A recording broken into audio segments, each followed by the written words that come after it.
It is common for British and American leaders to try to show the special relationship between their two countries extends to them personally.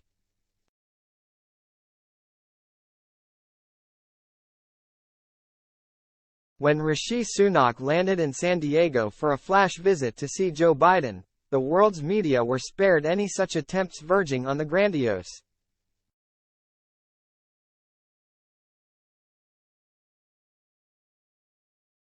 There was some light banter from Biden about Sunak's home in California and carefully coordinated invites between the two leaders for future visits.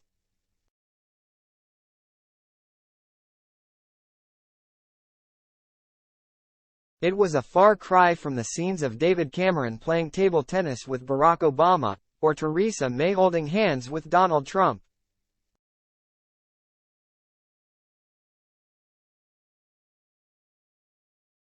But when journalists were ushered out of the gym on the naval base in Point Loma, where the leaders of the three AUKUS powers had gathered for a summit, the real strength of the relationship between Sunak and Biden became clear.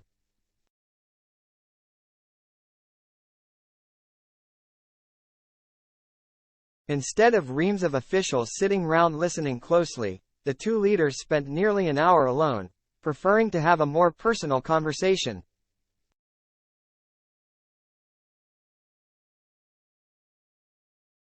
There was plenty for them to bond over, before they got into the nitty-gritty. Sunak is a big college football fan, from his days as a business student at Stanford.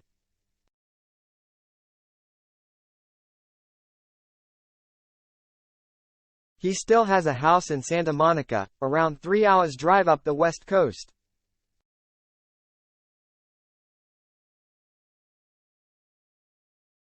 The Prime Minister also remains so fond of chocolate chip muffins and Mexican cola that he brought a stash of both home.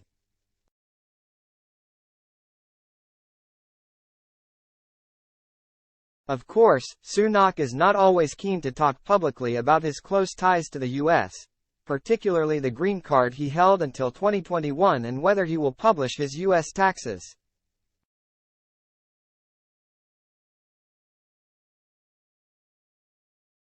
Biden's angling for an invite to Sunak's California home may have left the Prime Minister wanting to wince.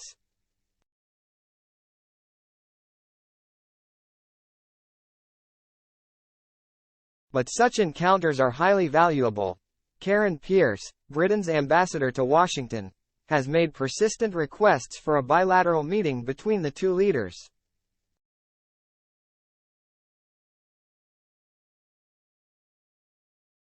They appear to have paid off, with the prospect of a visit by Biden to Northern Ireland in April, before Sunak returns for a longer trip to the U.S. in June, this time to Washington, D.C.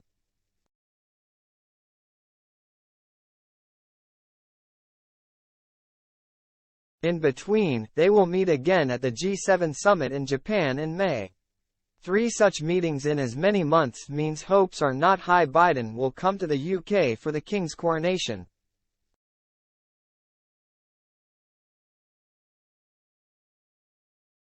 There are plenty of issues requiring joint engagement by both leaders that will continue in the background.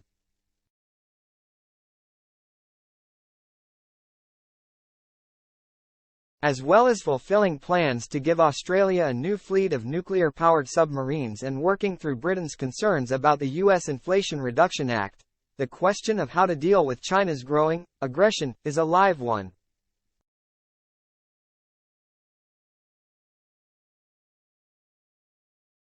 It is likely to have been one of the main topics the two leaders discussed when they held talks away from prying eyes this week.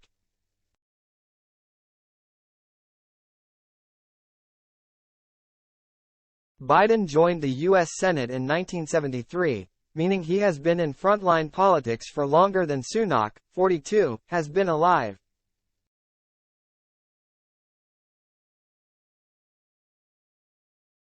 There is a wealth of wisdom and experience for the Prime Minister to admire, especially when it comes to China.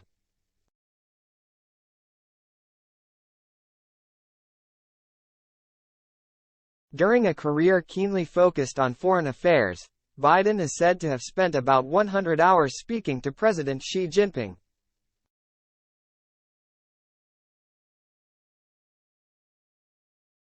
Much of that was face-to-face, instead of on long-distance phone calls, making Biden the Western world leader with perhaps the greatest personal insight into Xi's character.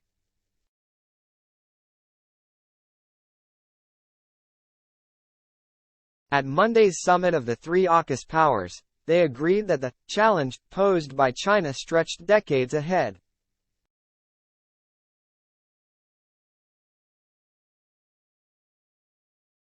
So for Sunak to be able to draw on reflections from Biden looking back long-term may prove a helpful counterbalance to hot-headed Tory backbenchers.